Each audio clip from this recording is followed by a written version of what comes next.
Good evening, race fans. Welcome here to Twin Ring Motegi for tonight's Japan 150. My name is Robert Hill Jr. Joining me tonight in place of Chris Wright is Alexander Balderas, and joining us as an analyst this evening is Harrison Talon.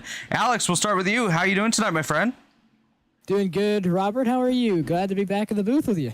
Doing absolutely fantastic. Glad you can make the trip over to virtual Japan with us here this evening for what should be a fantastic race. Harrison, welcome to the booth as well, my friend.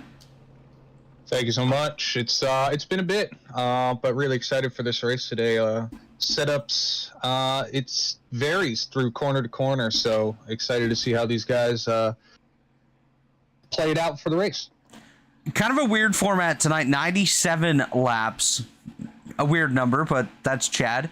4 sets of tires and halfway coming at lap number 48. So bonus point to the leader there at halfway. As we take a look at the starting grid here tonight, we'll start with the top 10. Matthew Weeks, David Tooker, Ethan Burrell, Tyler Fody, Ethan Stanley, the top 5, Scott Crump, Chad Frankenfield, William White, Leighton Norgard, and Corey Abbott. So a run of 3 Abbott cars there to wrap up the top 10. Alex, why don't you take us through to position number 20? Alrighty, then through the rest of the grid, you've got Gavin Higgins and Jared Rexing rounding out the other. Ooh, man, it's been a while. Thomas Coonan and Justin Wadsworth going through 13th and 14th. Jared Campbell and Jay Connor, as I'm being told, is in the 16th spot. Seth Rawls and Trey Holmes rounding out 17th and 18th. Then it's Johnny Thomas and Joe Francis rounding out to the top 20. All of these guys are pretty close on times, just 0.257, 0.2 of a second between that and the leader. These guys are all really close. Yeah, definitely some close times there amongst those race leaders, as you see Hunter Smith, Jeff Green, Gilberto Javier Gomera, Jess Story up there, as well as the rest of the field. Going to scroll on through a couple guys to watch deep in the field here. Tate Lytle starting 25th here tonight. That's a guy to watch. Jake Scarborough in 34th. And as we see the rest of the field here, Jesse Racines, our defending Truck Series champion, back there in 42nd. That's going to be a guy to keep an eye on, as well as he's going to be on a hard charge up through the field here. As we get set to roll off, why don't we go ahead and make some race picks here tonight? Going to be tough, Alex, I know. Obviously not familiar with a ton of these names, but we'll start with you. Who do you think gets it done here tonight at Motegi? I'm going to take my sleeper pick in Ethan Stanley. Real Standard's going to get this one here. The 91 Blue Egg Chevy is going to go in Motegi victory lane. Definitely a solid pick there. Harrison, down to you, my friend. I think I'm going to go with David Tooker in the 19 car. He knows how to control those rear tires pretty much the best of anybody. So I would look out for him. He's always fast around here. He can adjust well to a car very quickly. And I'm going to go first career victory, William White, here as the field comes to the green flag. We're underway here at Motegi, and it's Matthew Weeks on the loud pedal alongside his teammate David Tooker up there to the high side as they head off towards turn number 1. Ethan Burrell slotting in that 3rd spot, 3 wide already. Ethan Stanley in the middle of Tyler Fody and Chad Frankenfield. Frankenfield on the bottom, already on the move forward. Watch for 3 wide from him quite a bit here tonight. Alex, that's a move that Chad Frankenfield often makes, and we refer to it as Chad Wide around here, as David Tooker and Ethan Burrell still side by side coming to complete lap number 1. Matthew Weeks out front. Well, Stan got moved 3 wide by Chad Frankenfield, and then Stan returned the favor, entering 3. Again now 3 wide as they go down the front straightaway. Didn't take it sitting, did Stan, as he'll go 3 wide once again. Chad was a bold move on lap 1 to already go 3 wide. I thought maybe the start would be a little more docile, but look how close they are, rubbing door to door almost. 3 wide at Motegi. Ethan Stanley sliding around a little bit, and already off to a hot start. Definitely a hot start here tonight. Harrison, you did a couple laps here tonight prior to the event at Motegi. What's something these drivers are going to have to watch as we see Frank Field up to the high side of Stanley once again? Basically, right now, what I'm noticing is how hard these guys are driving so early on in the race. These tires are so cold, and it's so tricky when you get on the throttle through these corners at the start of a run. That I'm impressed that they held 3 wide basically for almost a lap, and nobody really made too many mistakes. I didn't see too many movements. I saw Stanley, a little loose right there. As I was talking about, you can't stab the throttle too early. You got to wait on it. But everybody's doing a pretty good job so far. Definitely a solid job here so far. As you see Gavin Higgins way up. Scott Crump down to the apron. A bit of drama here early on, but Crump able to gather it back up, falls back to 18th. He's going to lose a dozen spots or more here in just a matter of a couple of corners. So right as you mentioned, Harrison, it's going to be a tricky night here for these guys tonight at Motegi. The track is hot, and the tempers of these guys already starting to heat up. As you know, some tight rivalries here in the Elite Racing League as we see Johnny Thomas drop down to the inside of Corey Abbott. They're going to battle it out here just outside the top 10. That's 14th and 15th on the racetrack. Jared Rexing just ahead of them, and Seth Rawls battling it out with the Leighton Norgard. These guys are already going pretty hot too. These guys are moving around, and you know, I'm a little worried that maybe, you know, after we've seen there may be an incident caused, but I mean, so Scott held on to it, so maybe they'll just keep it green. Going back to Scott Crump, he was one of the faster drivers in practice. He and Ethan were trading lap times at the end of it earlier today. Obviously different track conditions compared to this, but they were trading fastest lap times like it was 2021 F1 season. Definitely an interesting comparison there, Harry, as out front Weeks continues to lead the way. 6 laps in the books here already. David Tooker there in the second spot. Ethan Burrell, Tyler Fody, and Ethan Stanley, the top 5. So the top 5 has stayed the exact same in the exact order from the drop of the green flag, as Frankenfield now falls back into the clutches there of William White and Thomas Coonan, one of those guys on the move here early on. He's got the Fireball Talks NASCAR FTN machine there for Mountain Man Motorsports, currently residing in the 8th spot, just ahead of Gavin Higgins, who last week picked up his first career victory in the Pit Pass Network ARCA Series. And for him, that is a bit of a momentum booster here heading into Motegi in the Rebilas Photography Grand National Series. That's a tongue twister all the time. And he's currently just ahead of Gerald Campbell and Seth Rawls, just out there inside the top 10. But back up front, it's still Weeks and Tooker. These guys in the top 5 have really done a good job of staying consistent. You know, they've all been about within a second of each other. Stan making a move to the second lane. Now, this is interesting. I really thought that, you know, as much as I love the kind of outside nature of Motegi, I thought it was going to be a little bit bottom feeding. Wow, maybe I'm just really wrong. Up to the top side, I forget who that is, but the nice Abbott sponsorship, who's another driver in the league. Andrew Hardcastle in the 22. He's got the sponsorship of another driver in this league, not running the face car, as you mentioned pre-cast. And that's unfortunate. I wanted to see the face on the hood of the car. Yeah, the face of Corey Abbott has donned the hood of the Andrew Hardcastle machine for most of the season so far.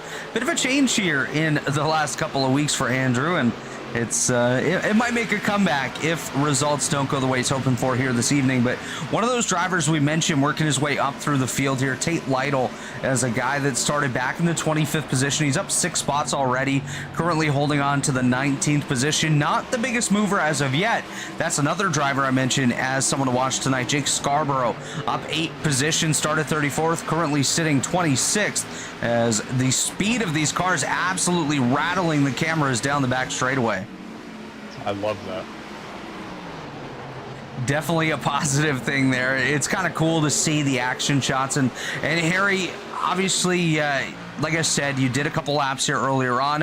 What's the fuel window we got to watch for here tonight, as we're already 10 laps into this one?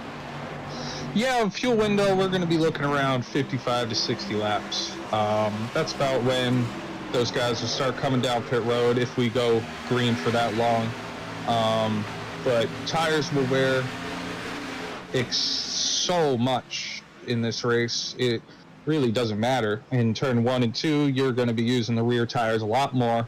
In turn 3 and 4, you're going to be using the front tires a lot more. It's just keeping a balance of when you're using them, and just make sure you're keeping the car as straight as you can. You don't want to be sideways. So for sure, these guys are looking after their tires, especially the front 5.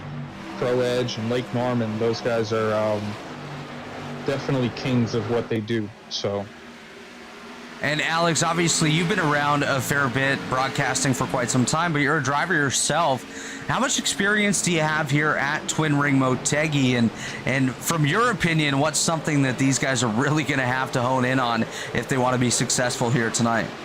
If I could say it quite honestly, none. I really haven't raced at Motegi at all, but I've always kind of wanted to. It's always seemed like an interesting track to me, a much bigger, almost akin to Gateway, with, I think more banking.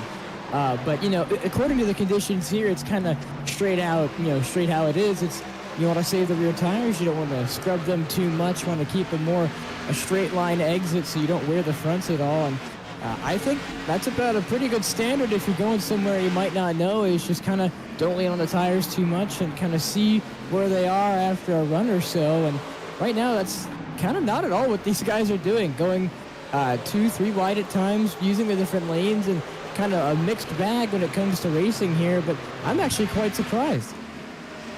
Yeah, it's definitely interesting to see the variety of lines these guys are using. Obviously, we've seen the likes of Ethan Stanley up on the high side. We saw Andrew Hardcastle up there as well. But quite a few of them also kind of bottom feeding, as we see Kyle Hanshaw. Actually, no, that's Frank Foti working that middle to high lane, now up to the rear bumper and to the inside of Jake Scarborough. That's your battle for the 26th position on the racetrack. But it's definitely quite interesting to see the variance from driver to driver throughout the night here so far. And I gotta say, it's great to see them ticking the laps off here in the early part of this one, really feeling it out, see what they can do as they try to set themselves up for a solid run a little bit later on in this event. Obviously, still a long way to go, 84 laps to be exact. But some drivers doing a really nice job on the move so far. Campbell up 5 spot, Rawls up 6, and some of the bigger movers of the night, Tate Lytle up 8 positions, 11 spots for Jesse Racimus, and Jake Scarborough up 7 positions, as well as a couple guys going in the opposite direction. Corey Abbott down 9 spots here in the early going, and Scott Crump was down 13 here earlier, guys, but now only down 7. So on the way back up towards the front as he gets by a Leighton Norgard and puts himself back into that 13th position. Battle side by side here, going to clear out to single file is Jared Rexing and Seth Rawls.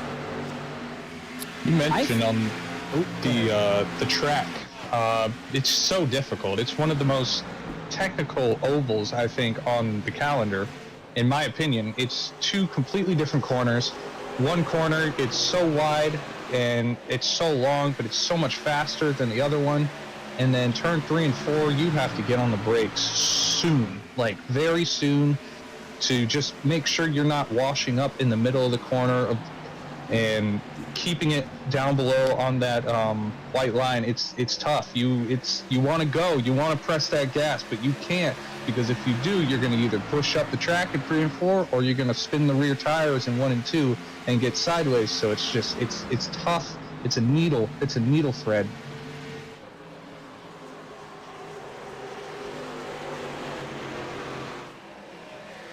Still up front, the top 5 has not changed here, guys, and they've done themselves a nice job kind of separating a little bit, actually over a second ahead of Chad Frankenfield and William White, as a couple battles further back. Justin Wadsworth getting passed there by Tate Lytle, as Lytle just about into the top 15 now, so that's a driver definitely on the charge forward.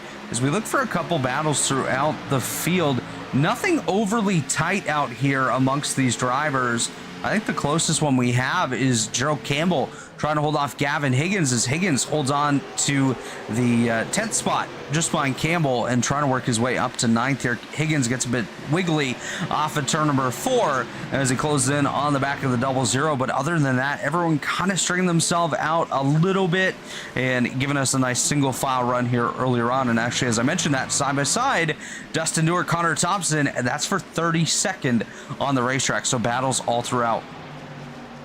That's one thing I've been seeing about Motegi so far is that even though the parts of the field start to get spread out, there's usually about a group, a pack, a clump of cars all racing around with each other. So really, even though as the field starts to spread out, it's a little early to say this, but the way it has been spreading out, there's always some sort of racing action somewhere on the track. And so we've been kind of seeing a mix of that all around as the battle for 30 seconds still rages on. Yeah, the battle definitely still raging on here, and it's interesting to see these battles further back. We don't always get to focus on them, as usually up front things are crazy. It looks like Connor Thompson's been in the outside wall in that 30 machine. Definitely scuffed some paint on the right side of that as he battles it out here with Carlos Acosta. Acosta down on the inside lane there in the 3-wide television 02 machine. One of the members of the Elite Racing Network here with us is Carlos Acosta, as back up towards the front, everyone kind of single filed out here, which is nice to see. It allows us to get these long green flag runs in, put the strategies into play for these guys as well. And Harry, as you mentioned, we can get past the halfway point in this one without having to worry about coming down pit road. As it looks like Tyler Fody, dealing with a bit of a connection issue up at the front, has stabilized and continue on. But back to the point, you said we could get to the halfway point and past that. Do you think guys try to split this race in two? I can see that for sure. New tires are going to be really, really fast compared to round what these guys will be running, if that's the case. The only worry would be a yellow. Obviously, that's the worry, but for sure, if you could split the run in half and it goes green the entire way, it can pay dividends to your to where you're going to finish. And that's something that we're going to have to keep an eye on, is the strategy throughout the event here tonight. Just for comparison, quick times for most of these guys were in the 37.7 range. Quickest time of the night so far, Tyler Fody with a 37.67. So he was about a 1/10 of a second quicker than anybody else here. And they're currently running times in the mid 38s. So about an 8/10 of a second drop off here, just 22 laps into this one. If we continue past the halfway point, you're going to see these times fall off even further and guys kind of gasping for air when it comes to the tire life left on those Goodyears. You know, I'm a little surprised that it's only been 8/10. Whoa, Chad Frankenfield makes a bit of contact with Thomas Coonan. But you mentioned only about 8/10 of fall off in 22 laps. That's rather tame for the Xfinity car. Usually I'm used to more drastic curves where at some tracks like Homestead, Miami, for example, in another league we ran, I was 2 seconds off by lap 23. And so to see that difference in fall off here, especially even with that high track temperature, is surprising. The longevity of these runs is a lot higher than what I was expecting. Yeah, and Harry, obviously, again, you ran some laps here tonight. Is this fall off kind of in line with what you saw earlier on, or do you think potentially it's wearing a little bit slower than what was anticipated? Anticipated, I was expecting a little more fall off, yes. Just based off track temp, tire usage, and, you know, this track uses a lot of tires. So I was pleasantly surprised, actually, that the fall off is... I was expecting, oh man. Ooh, Leighton good Norgard save. sideways right there. He gathers it back up. Bit of contact with Seth Rawls, but the driver of the Tanks.GG, number 12 for Abbott Motorsports, able to gather it up. Does keep us clean, keeps us green here as he falls back to the 17th position. That all triggered from a battle for 14th with Rawls. So not too far up in the field, but kind of in that middle point of the pack where if something did go seriously wrong, that could have collected quite a few cars and created a bit of early race carnage here at Motegi. And, from what I've seen, apart from a couple, isolated incidents, it's been a pretty clean race so far. A lot of hard racing, but a lot of clean racing. So, I got to tell you, Motegi's really starting to live up to some of the hype I had in my head. A lot of this 2-3 wide action we've, kind of seen sporadically through the field has been an interesting one to watch. Is not only is it good for side-by-side racing, but strategy, I believe, is going to come into play quite soon. Yeah, definitely going to come into play quite soon, as we are about 22 laps away from the halfway point in this one. Tires and fuel, of course, can only make it a little bit longer than that halfway point. So you might see some guys a little bit further back, maybe the likes of Frankenfield, that's kind of falling in the wrong direction. He could be one of those early comers on pit road in car number 15, the Kicking the Tires entry for Little Eagle Racing. So we'll keep our eyes out, see who's the first one to come down pit road. But again, Harry, do you think if we were to get a caution at any point, does someone think 2 tires if they haven't worn through these too quickly? Or is it 4 tires guaranteed? I think at this point, you're 4 tires. Yeah, exactly. I'd go 4 tires guaranteed. Later in the race, if that situation obviously comes about, for sure would think about 2, especially if you can gain, multiple spots from it and get a better finish than what you were going for. Just the question is, how are they going to feel? Are you going to be loose? Are you going to be tight? Are you just, maybe you're going to be, maybe you'll feel really good on 2 tires. Who knows? It could win you the race. But, I mean, these guys, they look very tame. But trust me, inside the cars, they are working those wheels like crazy, especially in 1 and 2. I've been seeing quite a bit of movement out of a few drivers compared to 3 and 4. It's just such a different style of driving from each end of the racetrack. It's you really have to just focus and hone in on the entire racetrack, because both sides are so different in how you would attack and anticipate a corner.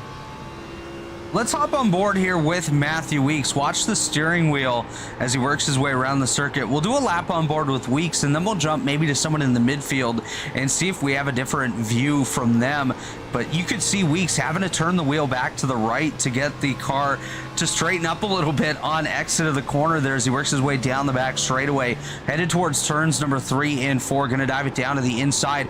And I'm not driving the car, but I could hear the rear end kicking out a little bit there, guys. You can see it, the yaw. You can almost see it, the way his line of vision is angular through the corner. And he seems, a fair bit loose entry, but so far he has gapped a good majority of this field, as he is now almost 1.5 seconds away from Ethan Burrell. And that's pretty impressive. These guys are all within a second of each other, and now a second between first and second. As we ride on board here with Ty McIntosh, we'll see how the difference feels. And honestly, we saw Weeks kind of loose a little bit, where in this regard, Ty went from very, very tight mid-corner, very loose on exit, nearly ended up wrecking himself there as he's working his way up to the rear end of Joe Francis. He's just absolutely sending this race car around the mid-banks of Twin Ring. Motegi all the way to the right. He's dirt tracking this thing, boys. It's tough out there. When you get on the brakes, going into turn 3 especially, you have to get on them hard, because that corner is so tight. You have to run the bottom. If you run the top, you're not going to make up any time. So that's why I was a little surprised by Stanley going up there, or he maybe just missed the corner. But braking early for turn 3, whenever we go on board with any of these drivers, you hit a bump right before turn 3, and Ethan Burrell told me that's where you brake for that corner, and I'm like, wow, that is really early. Wow. The words of Harrison Talon as we actually watched the battle here for last and second last. This is Raymond Hanneman and David Woods battling 41st and 42nd on the racetrack. Absolutely tight battling between these two, as it looks like Hanneman in the street limit 85 going to pull clear of the BOR SimSport 74 of David Woods after what was some light contact between the two of them not too long ago. But battles all throughout this field definitely are continuing here as Campbell now has Tate Lytle to the inside of him. Campbell going to move up the racetrack. This is a gaggle of race cars right here, guys, and this is where we may see a bit of carnage kick off here momentarily. These guys are battling and battling tough, moving around and trying to find any bit of advantage they can to try and get around each other. And with these guys battling so hard, coming up to closer to halfway, about lap 33 now, I wonder, you know, maybe, I don't want to jinx it or anything, it'd be bad because we've been green this whole time, but, you know, we've only had two kind of sort of isolated incidents when it comes to maybe on-track shenanigans. So, you know, they've kept it clean and green so far. Coonan battling there with Scott, and so now almost 3 wide as they go down the front stretch, and this is going to get interesting.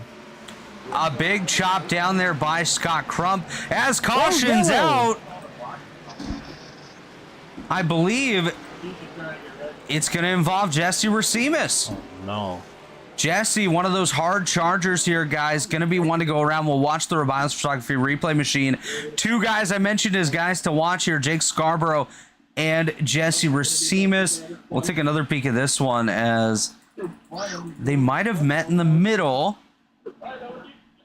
But we'll back it up even further here, guys. Take a look. See what happened. Jesse Racimus and Jake Scarborough. You see Racimus dive down to the inside. Scarborough kind of running that mid to high lane. Scarborough comes down a bit there. Racimus pushing up in the center of the corner. And Jesse looks like he's going to get into the side of the Jake Scarborough machine. And he's going to take the bigger impact. But it just looked like hard racing. 2 guys going for the same bit of real estate. Scarborough comes down a bit. Racimus goes up a bit, and the caution flag going to come out here on lap number 35. And Harry and Alex, I would expect pit road to be a busy place right now. Very busy. Everybody's going to come down. They're all going to get 4 tires and fuel. Nobody's going for 2. If they go for 2, they're crazy. But, you know, here we go. Week's gonna lead us down here. I should not have opened my mouth. I should not have opened my mouth. You jinxed it, Alex. You jinxed I did jinx it. The second I mention a caution, wow. As just look at this shot, the entire field coming down pit road. Everybody, that's a great shot. Give that man a raise. Absolutely leaning over the pit wall trying to get that shot. We'll see who the first one off of pit road is. Weeks with a nice entry into his box.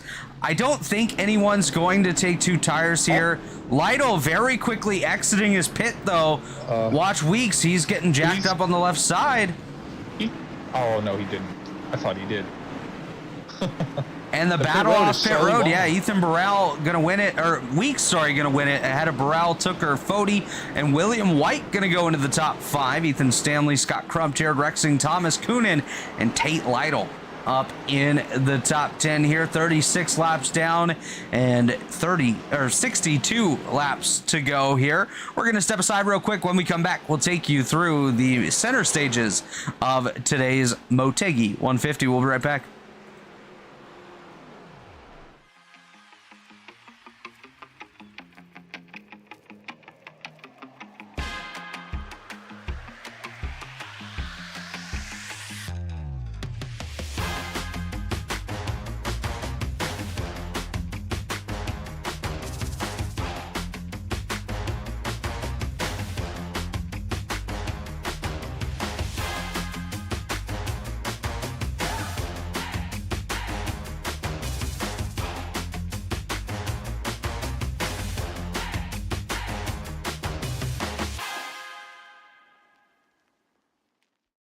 Racing isn't easy, but experiencing it is. iRacing puts you in the driver's seat with the industry's leading sim racing game. Drive on laser scan replicas of the greatest racing circuits from around the world. Go head-to-head against other drivers chosen by skill-based matchmaking to ensure competitive racing at every level. Compete across all your favorite series. In officially licensed cars, engineered to deliver the most accurate driving experience possible.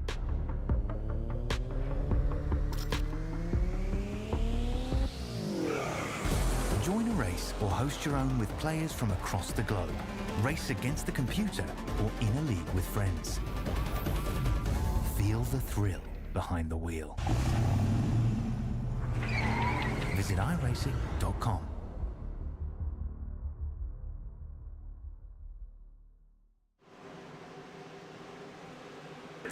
And we are back here at Motegi. The pace car headed off as we're going to come back to the green flag this time. Weeks and Burrell. Row number 1, Tooker and Fody. Row 2 as the green flag's back out. We're back underway after caution number 1 was a racing deal between Jake Scarborough and Jesse Racimus towards the tail of the field. But everyone except for Racimus at this point currently scored on the lead lap.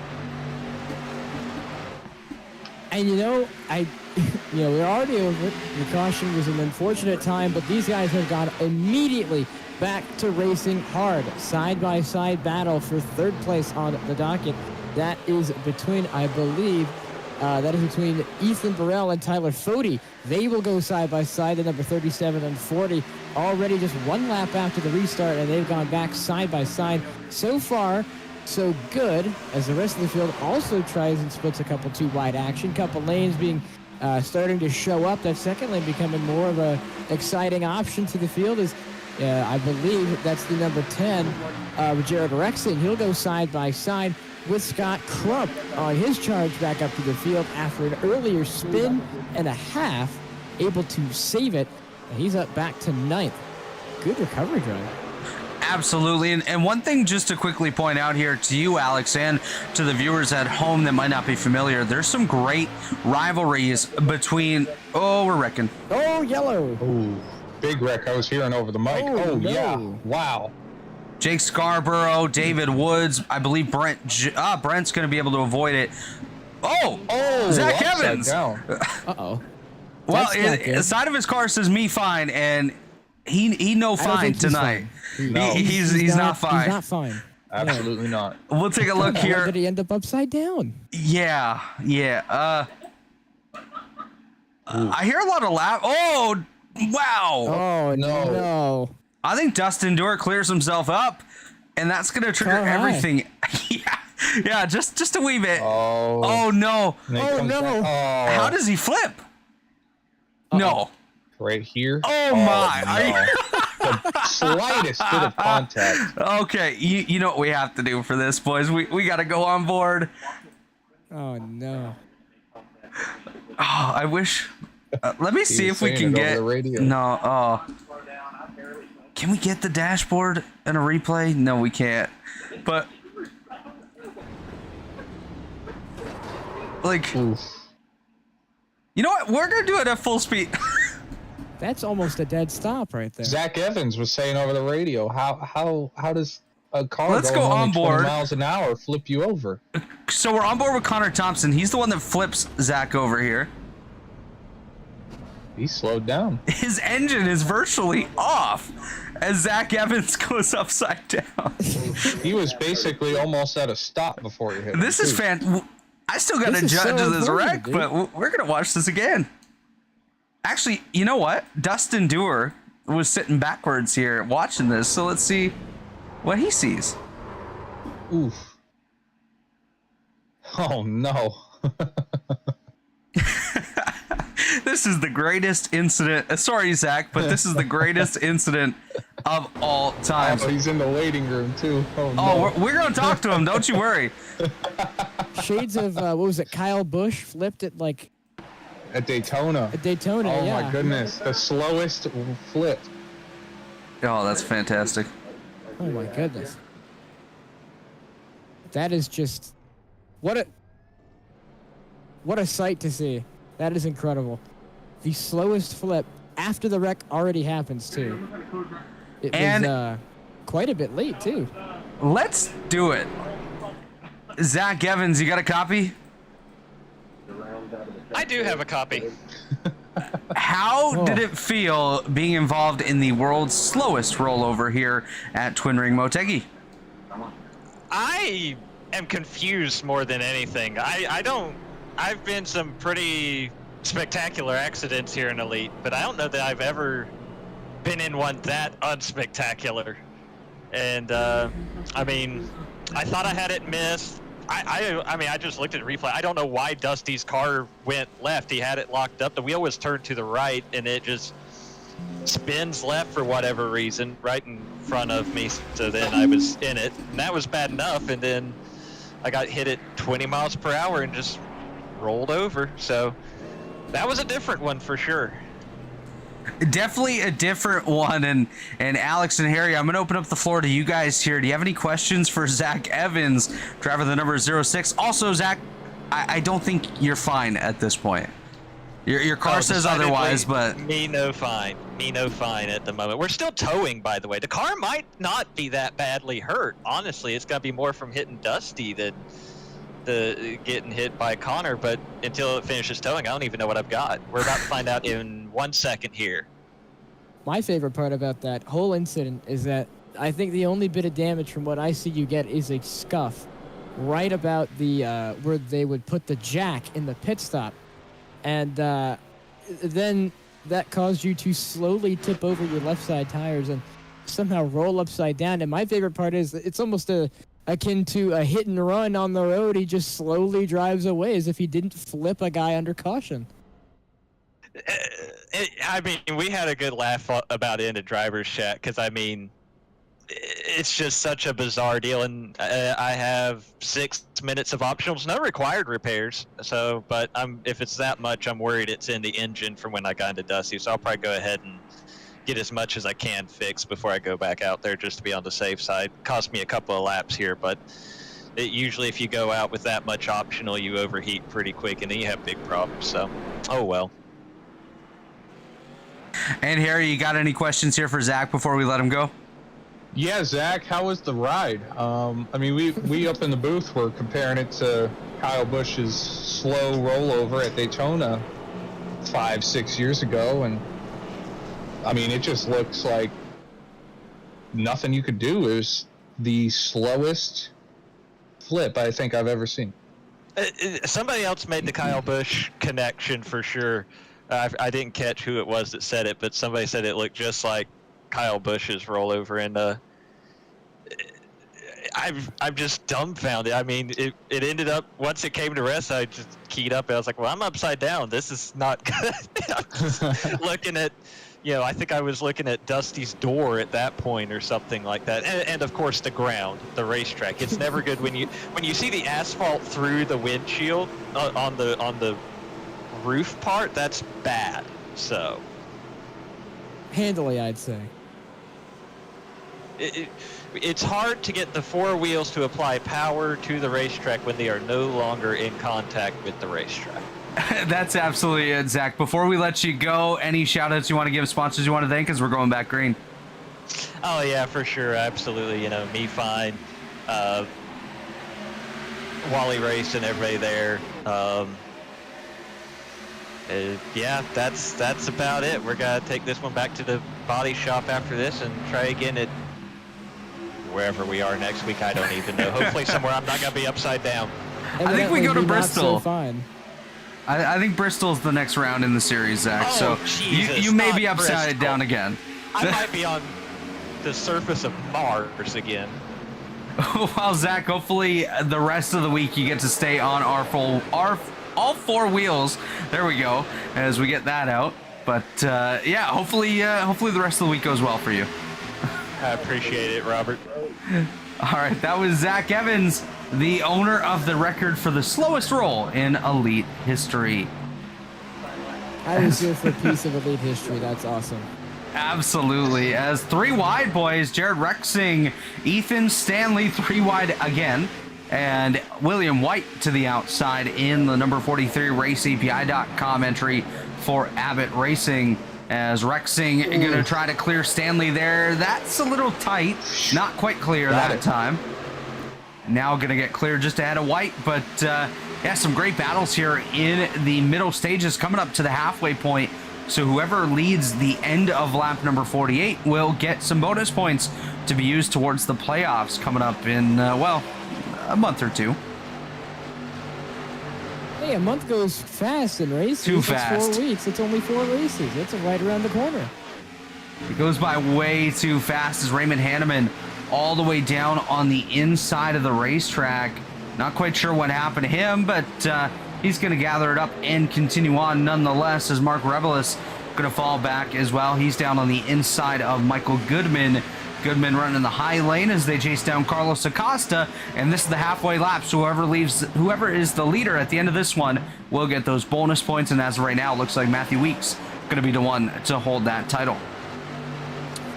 He's pretty clear, far and away, been one of the faster guys, especially now. This is about a little bit more than what we saw originally during the first green flag stint, now up to a half a second clear of the guys behind him. Not where we saw right before pit stops of a second and a half, as things are getting really tight in that battle for second. That is going to be Tyler Fode and David Tooker. They're going to be side by side coming off of 4, and they were almost touching. And correct me if I'm wrong, I believe they did at least rub a little bit. But they are going to go side by side still. And right now, David Tooker seems to be the one with the advantage down to the inside. And right now, this is exactly what Weeks wants to see as he pulls away entering 3. Yeah, obviously Matthew Weeks doing a really nice job here, jetting out to that top spot. David Tooker, Tyler Fode engaged in a battle here. Burrell and Rexing now the top 5, as issues for Johnny Thomas.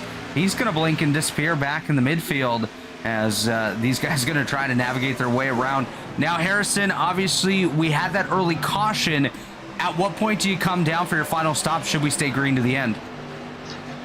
If we're looking at a final stop here, if we're going green, I would assume that these guys might try to split. It would be the most logical, because you don't want to come in with really old tires with a few laps to go. They're still going to have to make a pit stop. I would assume that most of the guys are going to split it. There's going to be some outliers for sure in case yellow comes out. That's always going to happen, but yeah, for sure. And Scott Crump getting back up to P8 after his issues early on in the race. Definitely, he's moving up towards the front, and it's going to get interesting. Yeah, of course, Scott Crump driving the Blue Egg Marketing machine. Now is a good time to shout out our sponsor, Blue Egg Marketing. Rev up your business with Blue Egg, your marketing pit crew. Turbocharge your lead generation with experienced drivers that can navigate the competitive track to connecting with your customers. With Blue Egg, you're always in the pole position, leading your brand toward victory lane. Don't spin your wheels, accelerate success with Blue Egg, fueling small businesses to win big. And of course, Worldwide Technology Raceway as well, a motorsport racing facility in Madison, Illinois, close to the Gateway Arches of St. Louis, home to a 1.25-mile oval, 2-mile road course, quarter-mile drag strip, and a state-of-the-art karting facility known as the Kartplex. Check out Worldwide Technology Raceway today. And of course, RebilasPhoto.com, your home for all your photography needs, from motorsports to storm chasing and everything in between. Mark Rebilas is your photographer of choice with RebilasPhoto.com. Don't want to point out anything in the background there, Robert. Is there a situation outside? No, everything's A-okay. I just live on a very busy street, and sometimes people like to pull fire alarms at nearby places, so all good. Glad nothing's going on. Man, that would be a piece of elite history, wouldn't it? I might have been the one that pulled the fire alarm. Harrison. God, Harrison. Making all the life harder for Robert. That's you got right. a little challenge. Yeah, had to run outside. A little side quest to the broadcast. Now, actually, this wouldn't be the first time that something like this has happened in Elite. Seth Rawls had an event last year where all the smoke detectors and fire alarms in his residence were going off, and he had to run outside, I believe, during a caution period. Well, that's about the best side for it to happen. Oh, 100%. Thank goodness it was during a caution. Yeah. As we watch a battle back here, Andrew Hardcastle, Brent Jones. That's your battle for 32nd. Jones going to be the one to get that spot ahead of Hardcastle. That's Hanneman just behind them as well. as Fody and Burrell battling it out for third here. Yes, they're single file, but Burrell all over the rear end of the Fody machine. Now Fody actually going to close up to David Tooker. It's going to be a multi-car battle here from basically second on back as Weeks loves to see this out of his mirror, guys. 0.8 of a second gap between himself and second place David Tooker, as Tooker has Fody behind him, Burrell, Rexing, White, Stanley, Crump, and everybody else behind them here, all in a gaggle of race cars. Weeks building up to about a week's time between him and first and second now, as the pack behind him is actually quite large. And that, I believe, is the rest of the top 10. Oh, no, I'm a liar. It's up to 9th. Yeah, Thomas Kunin on a bit of an island there in that 10th spot as we got the side-by-side battle here. It's a guy you know just like the back of your hand here, Alex. It's Ethan Stanley up on the high side battling it out with Scott Crump. Yeah, he seems to be pretty aggressive now, and I don't want to be the bearer of bad news. I think he's losing a bit of time, unfortunately. Not the way my pick wants to go. But, you know, he's still got a good chunk of time. He's still got 40 laps left in this one here at the Motegi Oval. So he definitely has some time to try and chop his way up through the field. Only in about 8th right now. And really a top 10 would be great, as it looks to me that he might actually let the 00 go as he winds up right back on the bottom. That outside lane may have looked to have worked slightly, and now he's going to let, I believe that's the O of Gerald Campbell by, as Thomas Kunin now is the one behind Ethan Stanley. Yeah, Stanley's still looking smooth like butter, though, in the 91 machine, just behind Gerald Campbell. As we see side-by-side here, Scott Crump, William White battling it out. Crump in the 90 down on the inside. That's the 43 of White up there on the top lane as they duke it out down the back straightaway. Looks like White has a bit of an advantage here headed into turns number 3 and 4 as Crump holding on to that bottom lane, trying to catch up to the 10 of Jared Rexing. Rexing just up the road in the 5th spot. He's got Burrell, Fody, and Tooker just ahead of him, as that gap between first and second has kind of remained stagnant here at about 0.8 of a second between Weeks and Tooker for those top 2 positions. But nonetheless, still a very, very strong drive here so far by Matthew Weeks in the number 11 JV Designs machine. And JV Designs, of course, that is Justin Vandermarle's company. He does some great design work, and he's currently over... Where did he go, Harry? He's over watching F1 this week. Yeah, the Netherlands? He went over to the Netherlands and watched Max Verstappen place second in Zandvoort. Yeah, I know he's very happy. It couldn't have about happened that. at a better time for Vandermarle to go there and see Max finish second. That is his favorite driver. He wore his driver suit and everything to the racetrack, he but did. he absolutely did. So just unfortunate Commitment. there, but still got to give a jab to Justin Vandermarle as we see the battle side by side. Jared Rexing, Scott Crump, that is 5th and 6th on the racetrack. The next quick car looking quick up there on the high lane, as the Blue Egg Marketing number 90 of Scott Crump looks like he's going to clear into that 5th spot, as Rexing now has William White. This is his Warriors for Peace IndyCar Series teammate just behind him in car number 43. You know, I'm here to say it. I'm glad this battling has come back into almost full force. A lot of these guys staying quite content in their separate lines. Thomas Kunin now having a new battle with the 56. He just cleared him off of turn 2. No, wait, no, he didn't. Just by a bumper. The 56 of, who is that? Tate Lytle. Tate Lytle. He has stayed there on the left rear of Thomas Kunin this whole time, and now is continuing to be side by side off of 4. And as of right now, these two have been battling quite hard. It's been interesting to see them kind of go blow for blow and jab for jab as they've switched lanes, they've gone around each other, and now on the inside again, Thomas Kunin has been able to hold his own around that outside lane, and really, Tate Lytle hasn't been able to do anything until now as he slightly moves him out of the group. And some words being said, my God. These guys are not happy with each other. Oh, no, they're definitely not happy with each other. Lytle, as Harrison can attest to, Tate Lytle, one of those drivers that'll drive very hard and sometimes will let it show over the voice chat, but nonetheless, he still races with great respect as we have our first taker to pit road. It's Gilberto Javier Gomera. Guys, I don't believe that this will trigger any sort of a cycle for guys to come down pit road, as that was a very weird stop there for Gomera. Yeah. I don't know if that one was planned. Maybe I'm it was. impressed with Scott Crump. He's up in the top 5 right now, and honestly, Scott Crump has been fast. Obviously, in practice earlier today, I was seeing, in a private practice as well, I was seeing he was super fast. So I would, honestly, that 90 car is flying right now.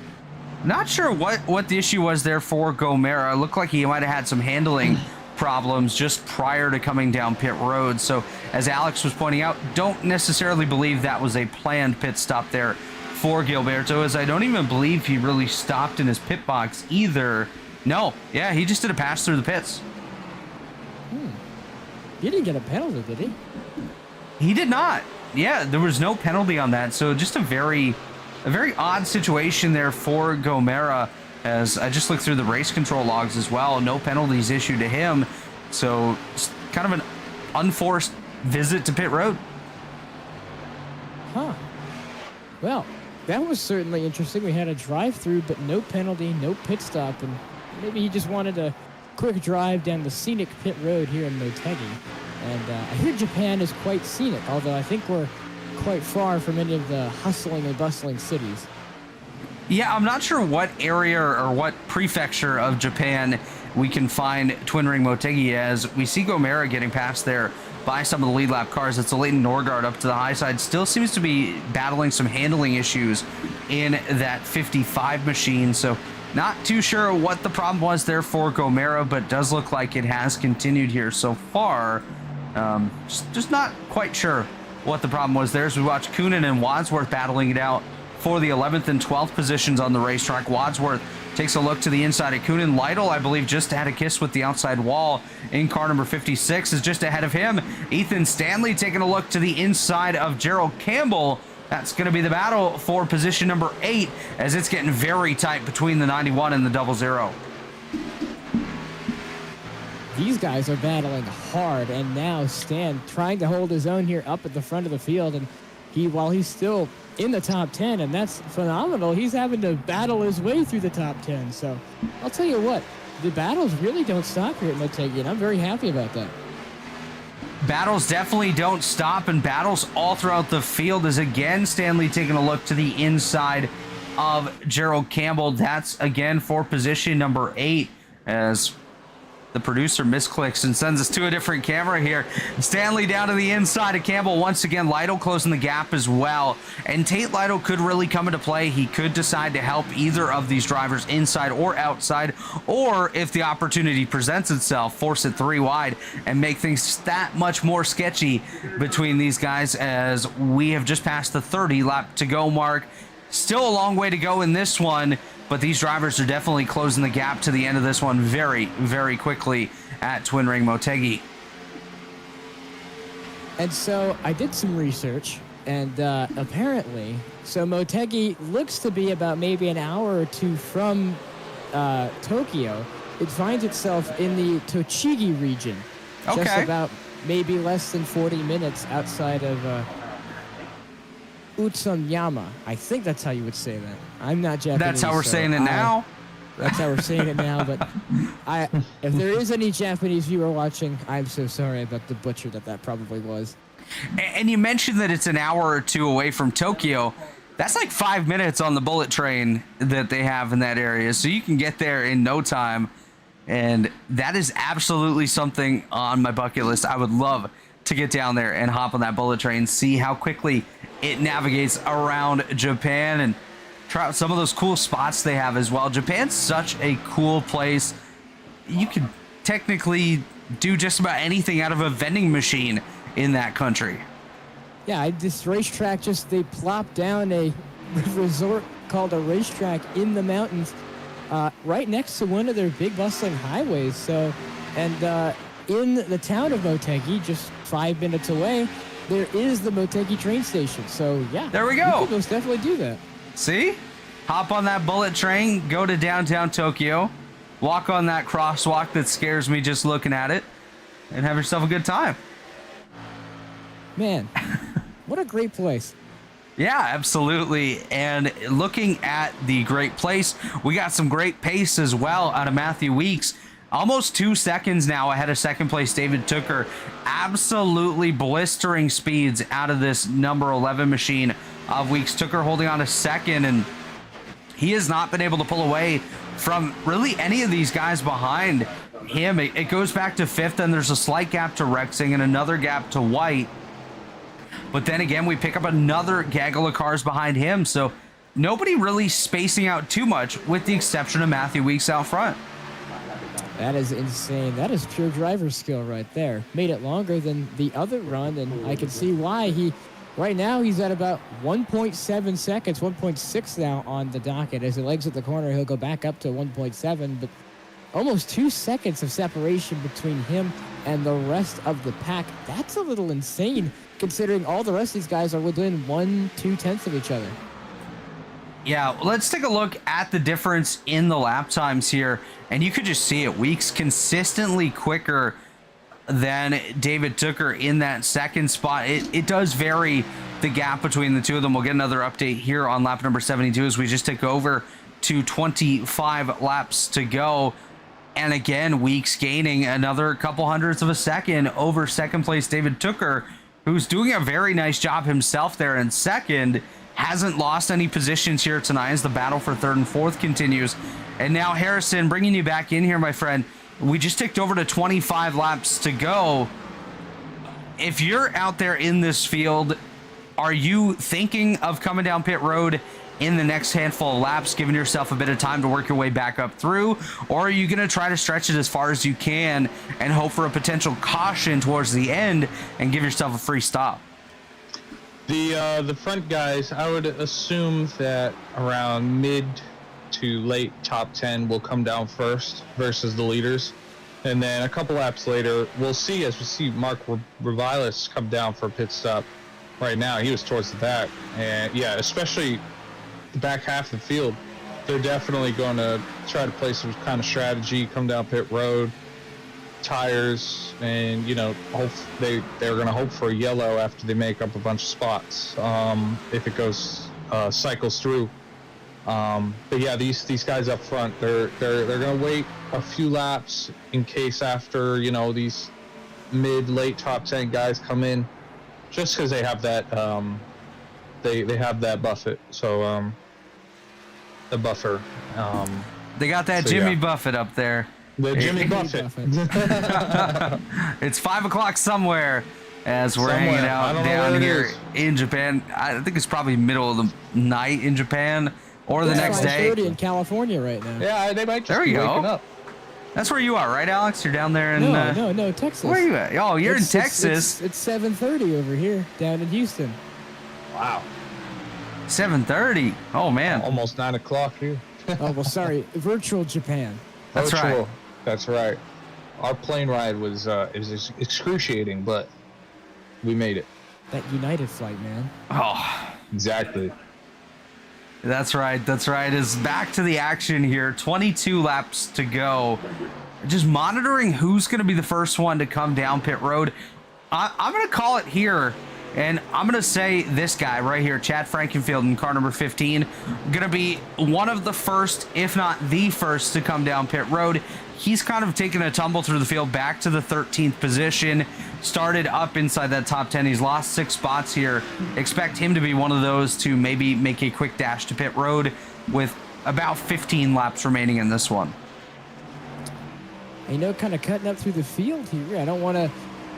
Yeah, I'm going to refrain from me saying anything. Ethan Stanley has started to make his way up, and now was at a gap at about a second, now half a second, as he's gained 2 spots to go up into 7th place.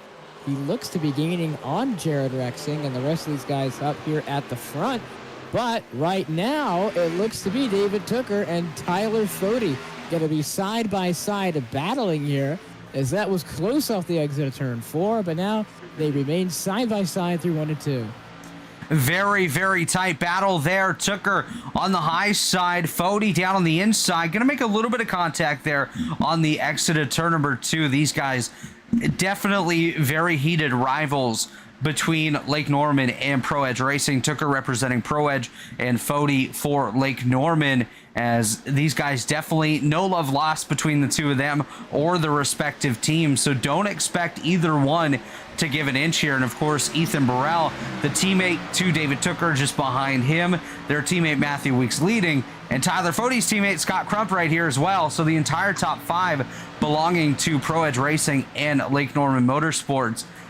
Things could get interesting, especially if we have a late race caution that re-racks and restacks this field all together up front. These guys not going to be afraid to give each other the bumper or the door or the entire car into the back seat of their opponent.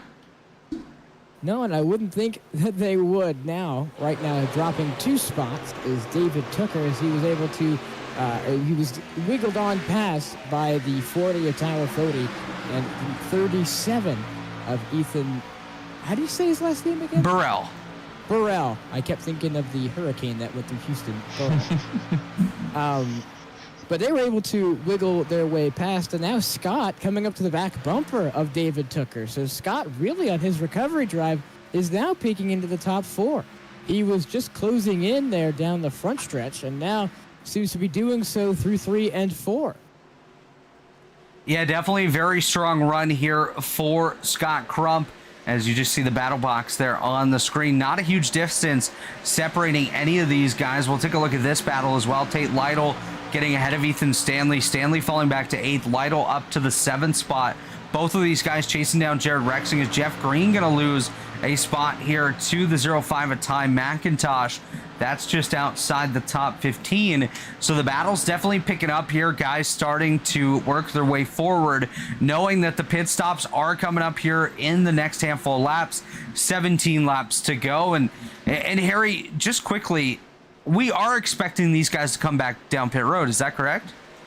I would believe so. The caution came out early enough that I would expect that these guys are going to have to make at least one more pit stop. But I could be wrong. You know, fuel window, caution laps, everything. It could get extended by a little bit just with a few laps under yellow, and they could stretch it maybe. But expecting, yes, I would honestly could probably see them come down pit road. So going to be interesting to see if that's the case, if we do have guys come down pit road, or if somebody does try to stretch it out. We're coming to 15 to go this time. This is a very tight battle right here between Leighton Norgard and Ty McIntosh. Norgard going to be the one to get the spot. He's going to clear up to 17th, as now Trey Holmes down to the inside of McIntosh. Holmes not going to be too happy with that little bit of a swipe there from McIntosh off the corner, as Trey Holmes not necessarily known to take too much out there without giving a little bit back. I'll tell you what, though, as on the topic of pit strategy, if we do see them come down one more time, I'd say they'd have to do it somewhere close to now. Because once you cross that, 10 to go threshold, at that point, it's just better to stay out. But I would think, I'm going to go on the riskier side. I don't know if anyone's going to come down pit road. I would have said that they would have come down right about maybe now, as the pit window is actually closing quite rapidly. But I would be the one to try and save and maybe see if I could eke out a faux fuel mileage race. But, a lot of these guys still pretty consistent with the laps that they're running.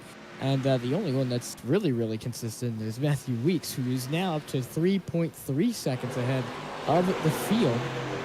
But rest of the field behind them is pretty packed up. And I'd have to agree with you as well on that, Alex, that these guys are definitely getting to the closing curtain of this potential pit window. 13 laps to go, coming to 12 now. If you pit with about 10 to go, you're really limiting yourself on any opportunity you have to use the fresh tires to your advantage. So if you need them, you probably should have taken them by now, with only about 12 and a half to go. We're watching a battle here between Hunter Smith and Thomas Coonan. That's for 13th, but we'll see if anyone does opt to come down pit road. If they do, it might be few and far between with so little time remaining, but still with 12 laps to go, anything can happen. We could see a potential caution on the racetrack. You do never know, as Jesse Racema is going to rejoin the field after a very, very lengthy stay on pit road. 32 minutes of repairs aboard that number 70 machine. I'm checking the drivers, and Tucker especially. He is only half a lap to the good on fuel at the moment. Wow. Wow. So we're talking fuel mileage, and very tight fuel mileage at that, as Trey Holmes takes a look to the inside of Gavin Higgins. Jeff Green just up the road as well. Man, if you even push it a little bit harder at this point, which, whoa, Higgins sideways! Gathers it up. That could have been the caution that saved just about everybody. That was definitely a wild ride there for Gavin Higgins. My God, that was close. But, you know, I think I have to agree. And one of the things that I thought that I would mention is, now this is a, you know, pretty contested talking point, I think, but Matthew Weeks, he's over 3.6 seconds ahead of the field. And we did see earlier that he was within half a second for quite a long time. Did he forethink that, did he see ahead in the future that this might be a fuel strategy race and save then, and then maybe now it allows him to try and stretch his legs now, but at 3.6 seconds, I don't know, maybe he'll make it. If he makes it, I think they got to inspect that fuel tank. Man, that's really tough, because just looking at his lap times, he's been consistently running faster than everybody in the field basically since the drop of the green flag. He is catching up to some lap traffic, which could slow his pace a little bit. But if Tucker was only half a lap to the good, I got to think that Weeks is going to be on fumes at the end of this one. Yeah, Tucker is dropping back too. He was running second for a majority of this run, and now he's in seventh. So he might have realized just now that, oh wow, I'm the fuel. Like, I might not have enough fuel to come and finish the race. So this is definitely interesting for sure. Yeah, we'll have to keep an eye out on that. See if anyone does have to make the quick dash down for just a splash of fuel or not. And of course, 8 laps to go now. These drivers, I think at this point, are definitely hoping that it stays green, because any caution, well, actually, Fody and the likes of those guys could be hoping for a yellow for one last shot at Weeks, but we'll see kind of the way this one goes in the closing stages. 8 laps to go, coming to 7 this time. The field kind of remaining single file for the most part. There's a couple battles throughout, but nothing really of note. As you see, Kyle Hanshaw a bit slow down on the inside there of Connor Thompson.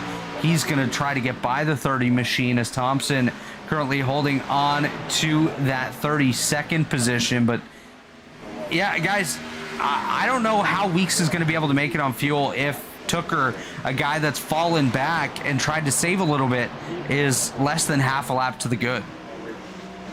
I don't know. I'd be a little concerned, because he is 4 seconds ahead of the field.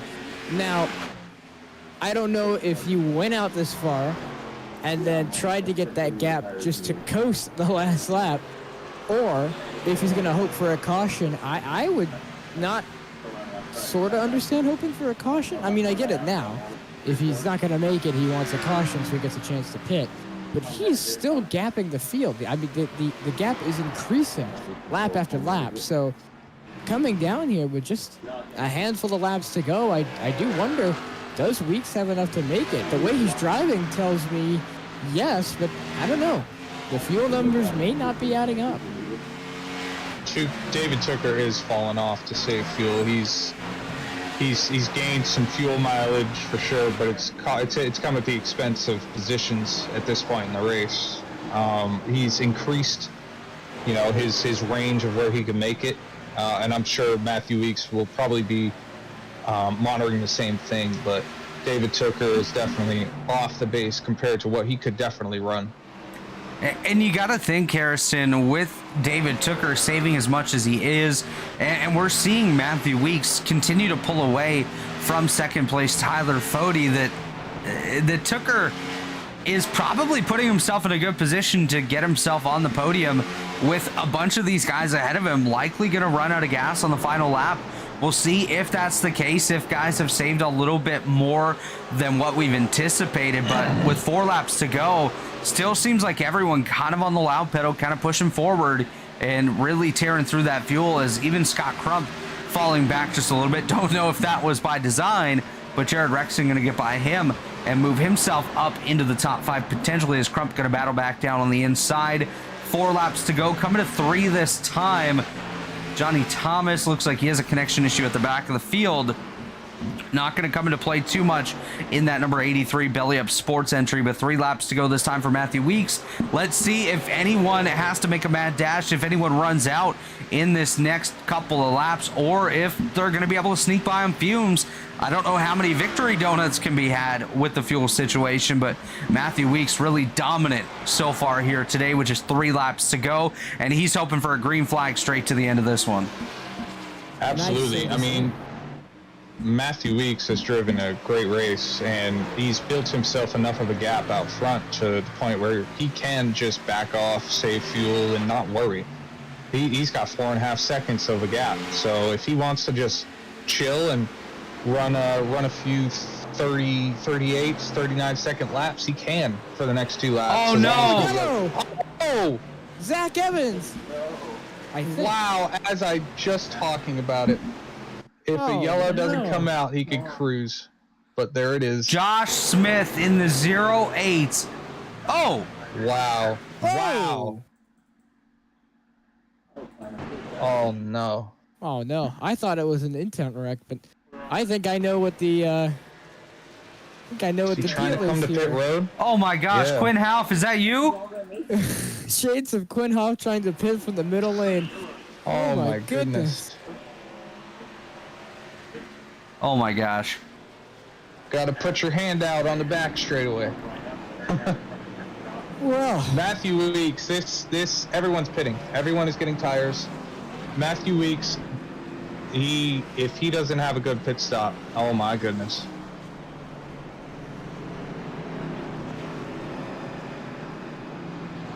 Weeks has been in the hunt for these wins the last few weeks, and it's just not gone his way. Yeah, you can see all coming down. Pit. that is definitely one of the 2 tires. incidents that I think I've seen.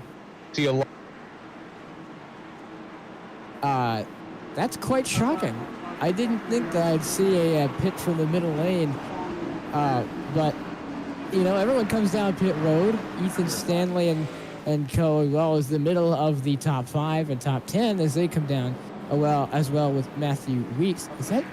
Is that Chad Frankenfield. Chad He missed his stall. Frankenfield. He missed his Oh stall. no! Oh no. Guys, wow. Chad, he's going to have to stay. Jared Rexing wins the race off pit road. Scott Matthew Crump and Weeks. Ethan Stanley. 2 tires. Oh my gosh, guys. Wadsworth, Weeks gonna fall back to 6th. This Wow. is madness. Oh my Wow. gosh. Guys, let's step away real quick. We'll come back for the finish of this one. Things are going to get crazy. We'll be right back here in Japan.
Racing isn't easy, but experiencing it is.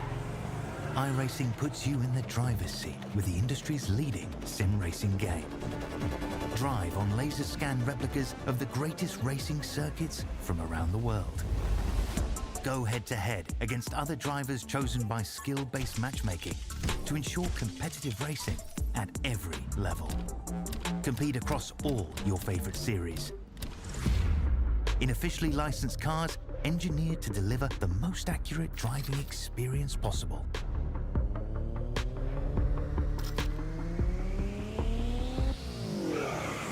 Join a race or host your own with players from across the globe. Race against the computer or in a league with friends. Feel the thrill behind the wheel. Visit iRacing.com.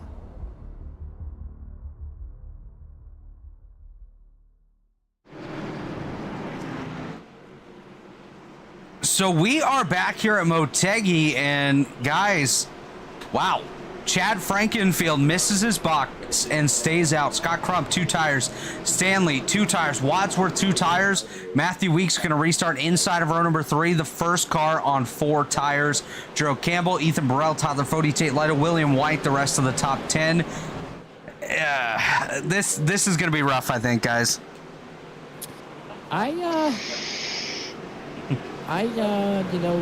This is going to be interesting for sure. Chad Frankenfield staying out and a couple of 2-tire calls. I believe Matthew Weeks is the first one on 4. So miscommunication. I bet he thought everyone was going to take 4. But, some people in the lower top 10 want to get up there. And, well, pitch strategy is one way to do it. He's in the catbird seat.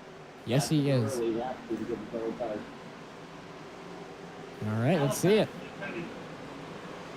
Here we go, guys. Green flag's out. We're underway. Wheel spin by Stanley. No, Stan. Weeks going 3. Now 3 wide. Oh my! Up the middle goes Stan, and now Matthew Weeks. This might just be a beatdown by Weeks. As he's now he's trapped. He's trapped. 4 wide. They go under. 3. They're 4 4 wide. wide. Weeks to the 4 bottom. wide. Still 4 wide. Frankenfield going to fall back. Crump to the lead. Wadsworth second. Stanley third. Still watching Weeks. Frankenfield falling back. Oh, no! Does he save it? Oh, he does. He's still wrecking. Still moving. 4 wide again. They save it. Stanley to second. Whiplash, Simcam's white flags out on the field. Scott Crumpy, then Stanley, Matthew Weeks, the top 3. Next flag will end it. Frankenfield all the way back to 32nd and dead here on the front stretch, but still rolling out front. It's Crump. Stanley gets sideways down into Weeks. Weeks gonna try to get on by. Here comes Fody. Here comes Wadsworth. It's a Lake Norman top 5 with Matthew Weeks stuck in the middle as Weeks gonna dive it deep through 3 and 4. Coming off of 4 this time. Scott Crump leads. Matthew Weeks second as they come to the line. Weeks not going to be happy. Checkered flag. It's Scott Crump going to get it at the line. Weeks second. Stanley third. Fody and Lytle the top 5. What a finish there. Things got crazy. Let's take a look here and see what happened with Chad Frankenfield and company. They're at the finish of this one, guys. That did not look too good. Watching that was the 49 of Brent Jones. That looks like he's gonna hook. Oh, what happened to Chad? Did he just? Oh, he got hooked. He got hooked. Oh. Yeah, Jones comes way down into the side of Thompson. Gonna hook Thompson up the racetrack into Frankenfield. Frankenfield gonna go around, collect everybody. Guys, just pile into it. But Crump going to take the victory here in the number 90 machine. And guys, that was just absolutely crazy. Oh my God. 2 tires. 2 tires won the race. And we were talking about it earlier. Unbelievable. Wow. Oh no. Oh wow. Oh. Able to stop just Got to make sure the it wall. passes inspection. Yeah, he can't crumple the body too much. He's able to burn it down. But wow, what a finish. Able to sneak by on 2 tires and come away with the win. Narrowly over Matthew Weeks by about just 1/10 of a second. What an incredible walk-off win for Scott Crump. Able to come back from an incident early on in the race and used all 101 laps to get back up to the lead. Scott Crump in the 90 machine took advantage of late strategy. Weeks got stuck. That's what happened on the last lap. I think if Weeks was able to get by the slower traffic a little bit quicker, he definitely would have had something there for Scott Crump at the end. But nonetheless, Scott Crump, your winner here at Motegi. We'll step away one final time. When we come back, we'll talk to your top three of Scott Crump, Matthew Weeks, and Ethan Stanley. We'll be right back on the Elite Racing Network. Don't go anywhere.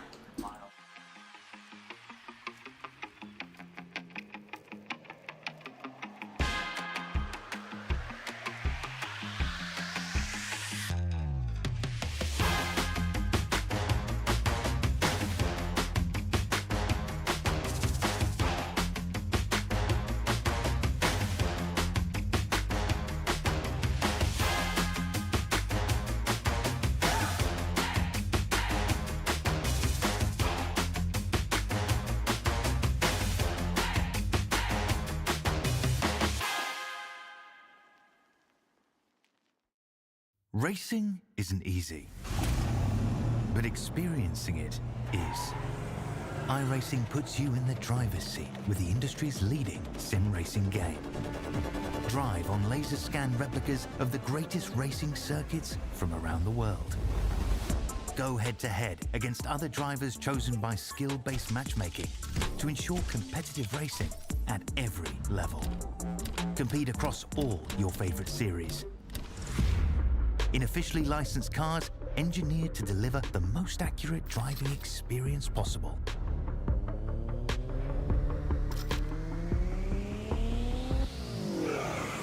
Join a race or host your own with players from across the globe.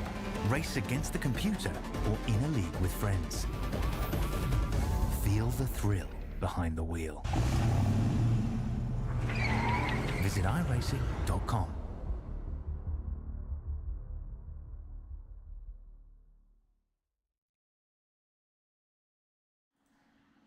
And we are back here at Motegi, just about to talk to our top three finishers. We're going to go ahead and bring in Ethan Stanley. Ethan, you got a copy? Yeah, what's up? There we go. We're going to toss you over now to our good friend Alexander Balderas, who's standing by with our third place finisher, Ethan Stanley. Ethan Stanley, I know you like the back of my hand, and you came home in third. My pick to win, but eventually came home on the podium. Talk me through that last very exciting green, white, checkered. Yeah, we were all on two tires, at least all the Lake Norman guys, other than Fody.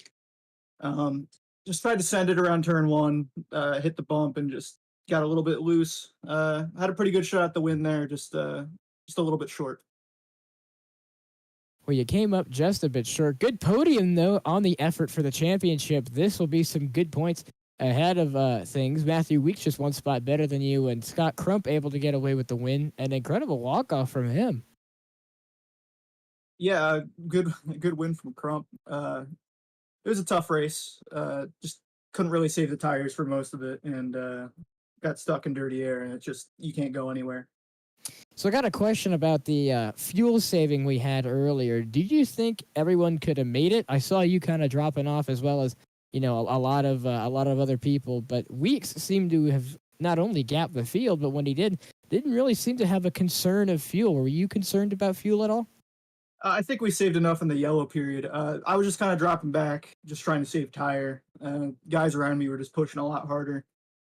And it sucks because I wasn't able to really get back to them by the end of the race. But yeah, it was just tough, but pretty fun race.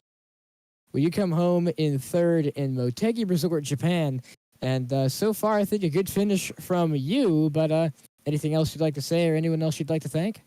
Yeah, as always, big shout out to Blue Egg Marketing for being the primary sponsor on the car. Big shout out to JD Designs for painting the cars. Shout out to the Lake Norman guys, and especially Crump for getting the race win done. And just big shout out to you guys for always putting on a great broadcast up in the booth. And just big shout out to Chad and everybody that runs the league. Well, thank you so much for your time, Ethan Stanley, and all props going into next week. Yep. Thanks, Baldy. That was third place finisher Ethan Stanley. And now we have second place Matthew Weeks standing by with Harrison Talent. Yeah, Matthew Weeks, second place today. It's a tough second place, I would assume. Led so many laps and have a late yellow to just absolutely ruin what you've done throughout the entire race. Just thoughts and I guess concerns with the field, to be honest. I'm just aggravated. But getting kind of used to it now. I guess it just seems like this season, both in Xfinity and in Cup, it's like I have cars to win. I show up with winning cars, and a late caution, something happens at the end, and yeah, I don't know why that caution come out by people pitting. It's like we should have all made it on fuel. Like me leading, I was 2 laps to the good, still up there. So I don't know why we're pitting from the outside or what happened. I didn't even watch it, but it's whatever. It's just racing. Things happen. Exactly. And yeah, we were up here in the booth questioning about fuel mileage, and we were witnessing Tucker just drop back. We didn't know. I honestly assumed, just because I was looking at his stuff, that he was just falling back because he was saving some fuel and stuff, and just wasn't sure how, obviously good everybody was, but it seems like you were fine, especially since you had such a big gap out in front. But yeah, this seems to sadly be what's reoccurring, and really, I don't have anything to say, but I'm sorry that this happened again. I guess what would everybody, what should these drivers coming so late into the race, so aggressive. Obviously it's the end of a race, but obviously you gotta give a little bit, especially in the midfield pack and later on. But you ran a great race. I know I'm mumbling, I'm jumbling, and I'm talking a lot because I have no question right now. I'm trying to still think of one. Just know I love you, Zeus. I love you, Matthew Weeks. You're a great guy. I mean, it's all good. I know, Harry. It's just a rough race to really think about because I was fast. I didn't expect to be that fast at all. Like, I knew when we did a 20-lap run in practice, I only did like 15, and my tires were kind of even, and people were burning their rears more than me. And I'm like, okay, we have a shot. And then I put it on a pole, and I'm like, yay, man! I don't ever start on pole. It's like not my thing. So I was like, we might have a shot. And then that first run, we checked out, and I'm like, oh yeah, these boys are gonna have a problem tonight. And then, I was good, locked in. I know we had that caution about halfway, and we were like a couple laps short, and then we had a quick caution. So I saved that entire caution. Like the car was off the entire time. So, and then starting that last run, I was just backing up one real early to save as much as I can there, because I wasn't touching the gas until probably 3/4 of the corner. So I was trying to save right there, and then we were good, and car was fast. No one had it. I don't think no one had anything for me there. It's just bad luck, bad spot. Exactly. Yeah. Now, we all figured. I figured you were going to win the race. Obviously, you pulled out such a gap, but to finish it off for the night, second place sadly wasn't one spot better. Obviously, like you were hoping. But got any shout outs? Got any sponsors you'd like to thank? Sorry, excuse me. Shout out to you guys for doing the broadcast. All the sponsors. Justin Vandermeer on these sexy schemes he always makes me. JV Designs, hit him up, man. I got this beautiful throwback that we're going to run Wednesday night in the Southern 500. That's the race I'm focused on. So I wasn't even really thinking about this race tonight. That's my one I want. Shout out, JD Designs, John Cutlet making all the other schemes. He does a hell of a job. And everyone that watched, hope we put on a good race. I know it's kind of boring with me leading a lot, but I was in that mood tonight, I guess. But shout out to you guys for watching, sticking out, and chat on the league, and shout out to the guys on the last restart for keeping it clean there. I know it's been kind of crazy lately on the last restarts of the race, and respect to those guys for not killing anybody. Absolutely. My man Matthew Weeks, tough second place, but he'll come up here next week and he'll show everybody what's up.